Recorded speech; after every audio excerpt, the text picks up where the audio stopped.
Now, Mike McKenna will be with you soon, but first we're going to be joined by Blain.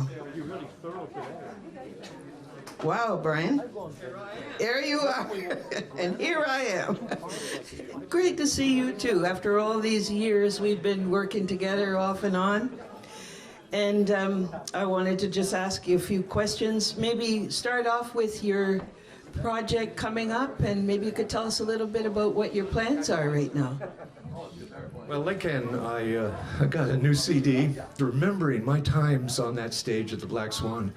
And when I got to Toronto in 1990, I got to share this with you.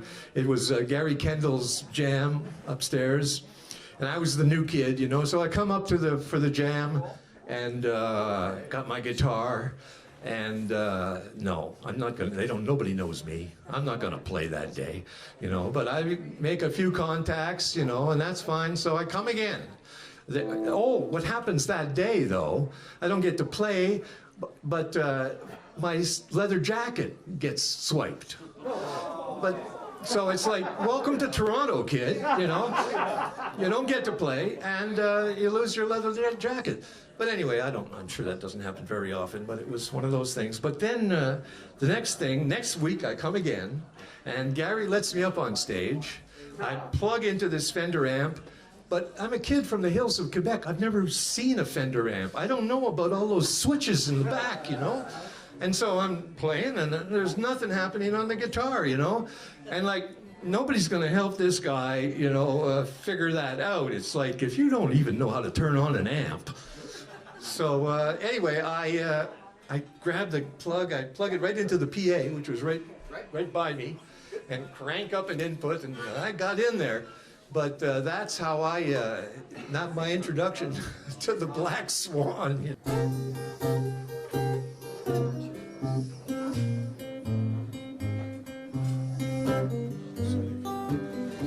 Excuse me if I can't recall your name. Old age is wreaking havoc on my brain. But there's one reel left in this movie, and you can have a leading role. But go easy on me, honey. I'm not 50 anymore.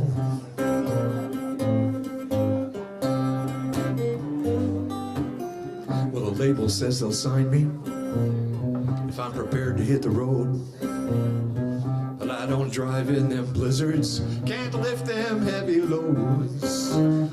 But if it's a short itinerary, if we can keep it close to home, if we go easy on me, honey, I'm not 50 anymore. You know what I'm talking about.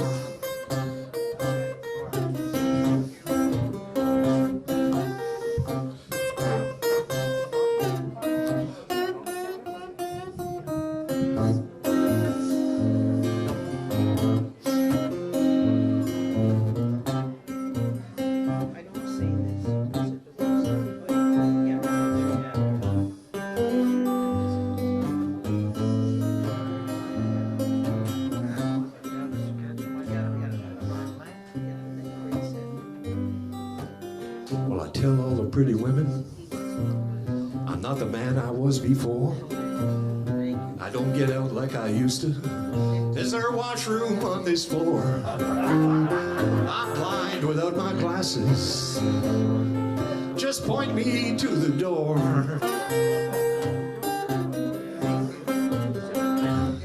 And go easy on me, honey. I'm not 50 anymore. Not 50 anymore.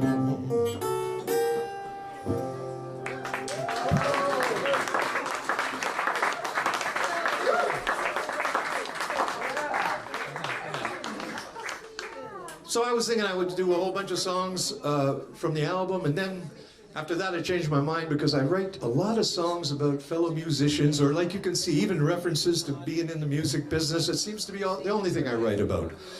And it's not something that the mass audiences go for, but half the time I'm playing for a room full of musicians, so we can relate. But this is a song about somebody who had a lot to do with the music world, but wasn't a musician herself. Her name is Alice Brock. And, you know, I chose to do that song because I think there's probably some folks here in this crowd that remember Alice's Restaurant. Does that have a little resonance, a few people? I can tell when it's one crowd, you know that, what? Alice's Restaurant? Anyway, I got to know Alice, and I even wrote a song for her, and this is American Thanksgiving, and right now Alice is being, her Facebook and her email is loaded with media requests. People want to do interviews because that song, Alice's Restaurant, is so tied in with Thanksgiving. And so, in honor of Alice, Alice don't spend too much time cooking in the kitchen anymore.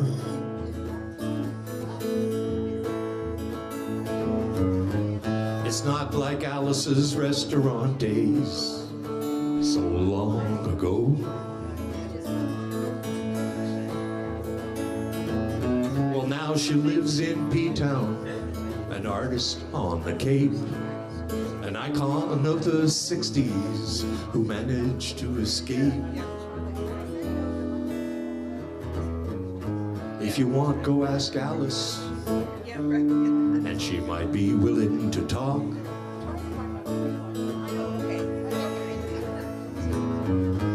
You'll find her down in Provincetown, probably painting a rock.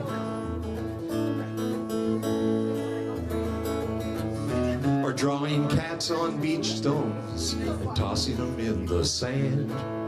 Sharing her opinion, helping when she can.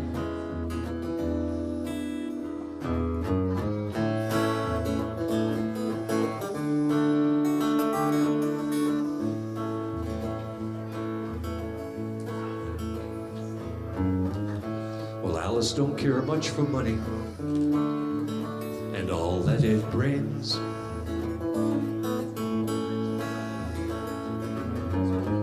She likes a big caddy, but rejects most material things. There's been books and movies, and this ain't the first song. A fraction of the story that they got mostly wrong. Alice don't spend too much time cooking in the kitchen anymore.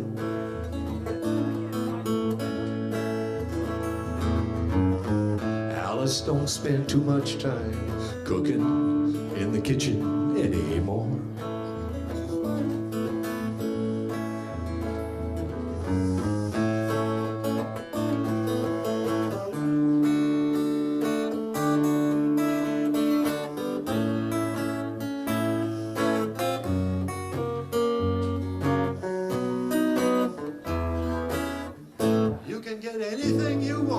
Alice's Restaurant.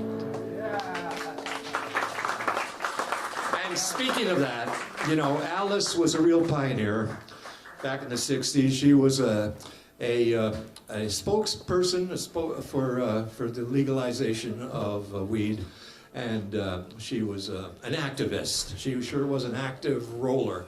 And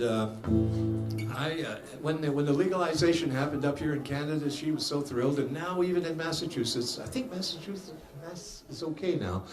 But so it's amazing that she lived long enough to see this all come about. And when it happened up here, well, let's call this a little public service announcement. I made a little ditty.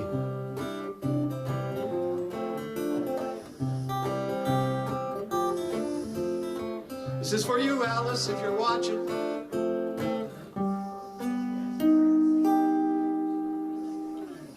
A century ago, you couldn't get a drink because of some Puritan convictions. And now we celebrate the end of one more stupid prohibition. Have a toke. Have a toke. Whatever is hurting, you'll feel better for certain with a smoke. Terry Wilkins, you can't sleep, you don't eat, you tried the medication, why not have a hit of weed? Have a toke, have a toke. You'll feel right as rain, might even lessen your pain with a smoke.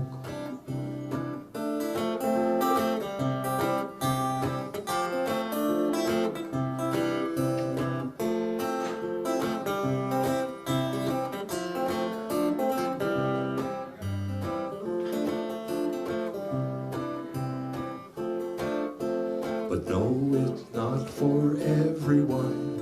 It's like I told my teenage son, if all you want is to get real zonked, you might as well get drunk. Drunk as a skunk. Or have a toke. Have a toke. Whatever is hurting, you'll feel better for certain with a smoke. So your times are tough. You had enough. If you're feeling down, light up and have a little puff. Have a toke. Have a toke. I was glad to discover it could help me recover from a stroke. Helps with shoulders too there, Terry. Let's have a big toke.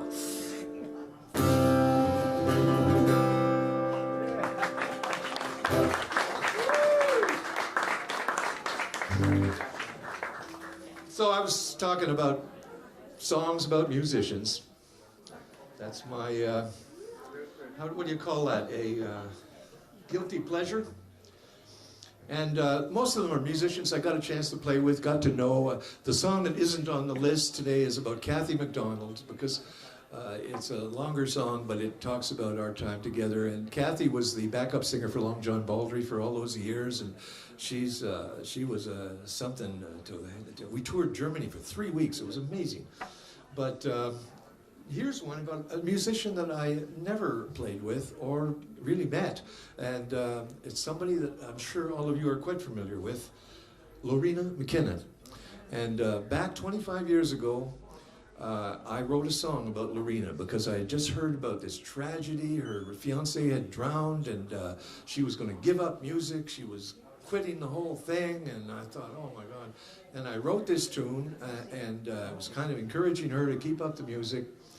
We recorded it. I had the great Michael Funfair on keyboard and a couple of the other downtracks. We laid the whole thing down, the tracks anyway. We never mixed it because at one point her publicist, Richard Floyle, said, Brian, you know, I don't think Lorena would be too happy about having you singing about all of that stuff. And so I put it on the shelf.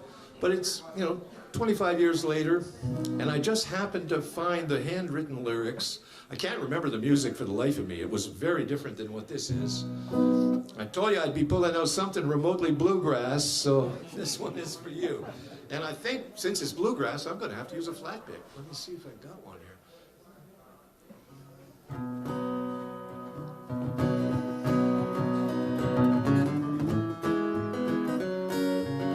It's in the key of B for bluegrass.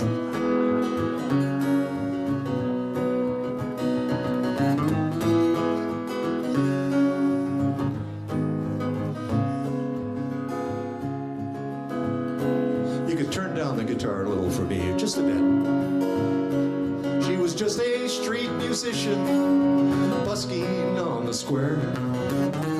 Then she got famous, she was touring everywhere. She loved to play, but didn't want to be a star. A Celtic angel who never meant to fly that far. But Lorena, don't put down your harp.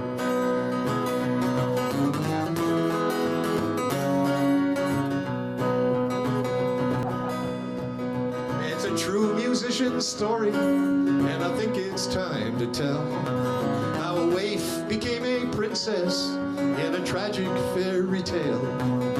Prince Charming lost and drowned in Georgian Bay, so deep and dark. Broke her spirit, broke her heart. But Lorena, don't put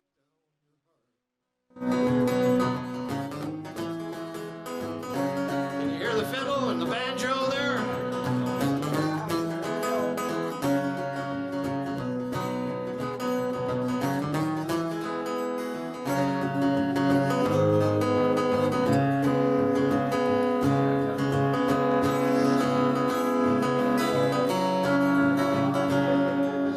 An independent artist who would not be pushed around. Just ask the Warner Brothers how she stood and held her ground. She changed the music business, at least she made a start. Tough businesswoman, and she could really play the part. But Lorena, don't put down your heart. Lorena, don't put down your heart.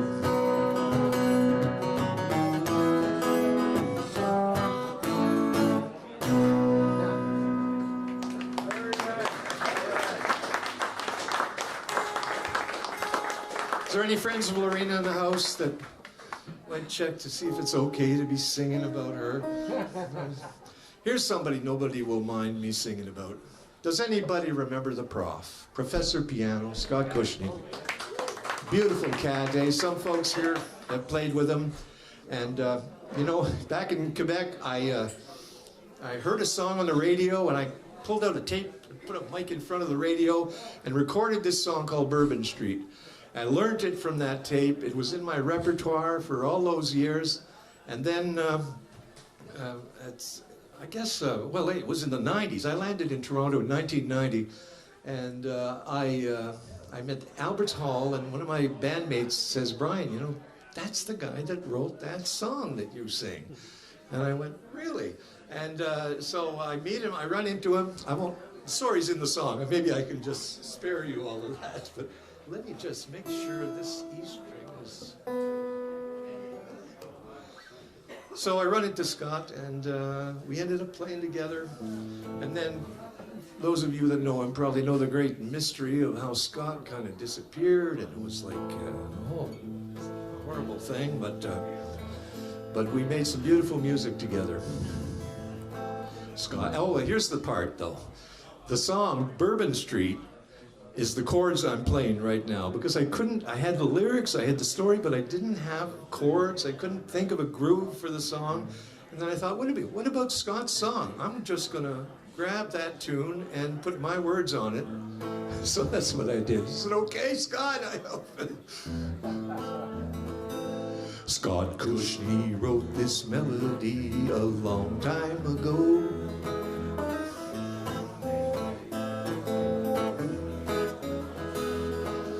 I learned it back in Sherbrooke from a radio show.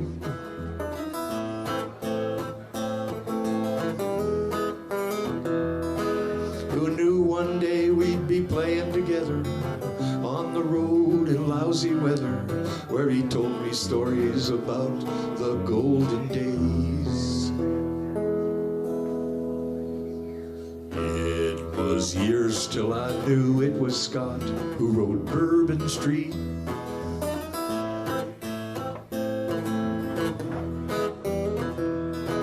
Till a friend at Albert's Hall said, Brian, there's someone you should meet.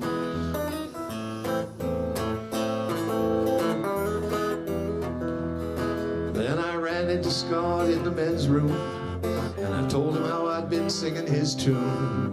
And before long we were doing gigs downtown. And to hear the prof talk about how Young Street rocked, and the center of attention was a man called the Hawk. And when he heard Scott and Robbie's band, he extended his hand.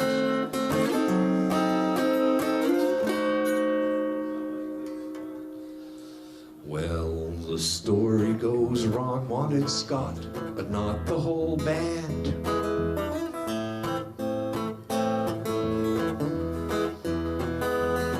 Pete Traynor and Robbie Robertson stood to lose their left hand.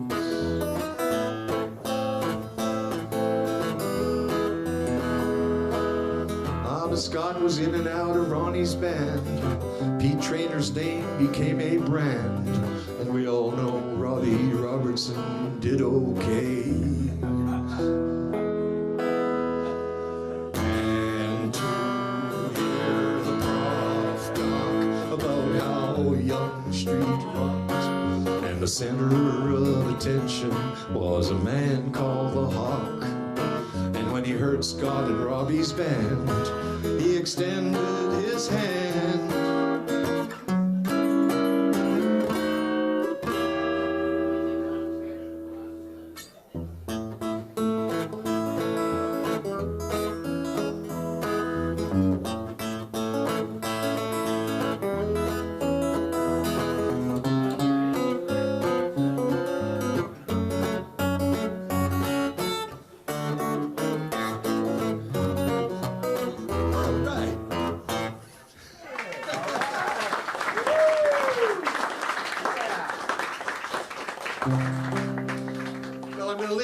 This is the last tune, and it's about another musician who was not from Toronto, but when he was here, he left a mighty big impression. His name was Lenny Rowe.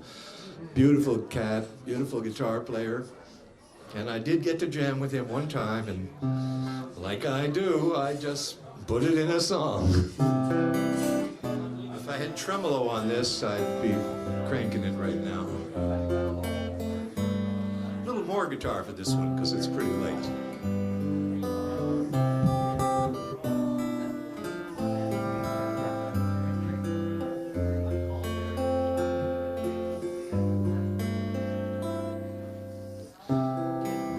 Last time I saw Lenny,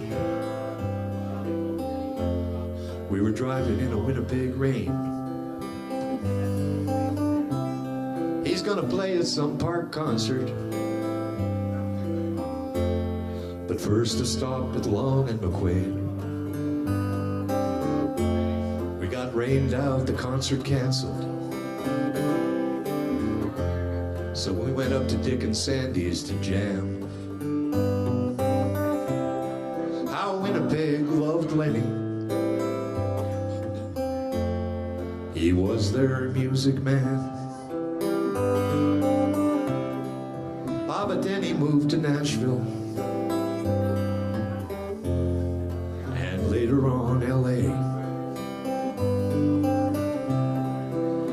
Breaking into the big time and making him a name. The sound of his harmonics could make the most bitter picker smile. And when he died, we lost his presence, but there'll always be a Lenny Rowe style.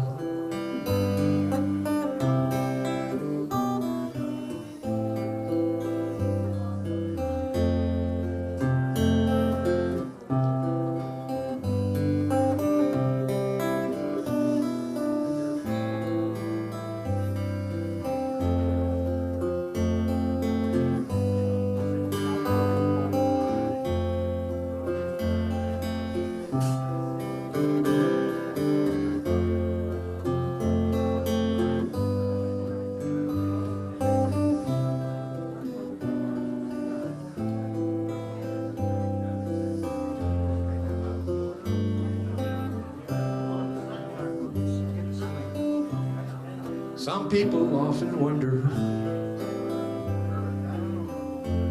what these musicians are about. But the music keeps on trucking. That's why we took this route.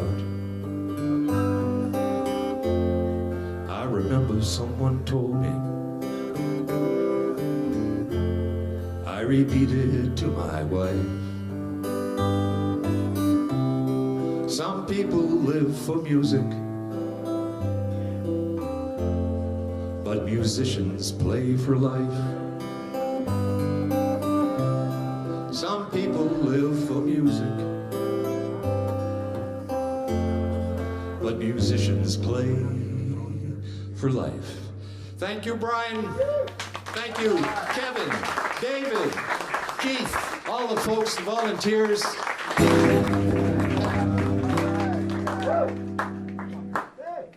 Wow. Well, that was pretty amazing. How about it for Brian Blain?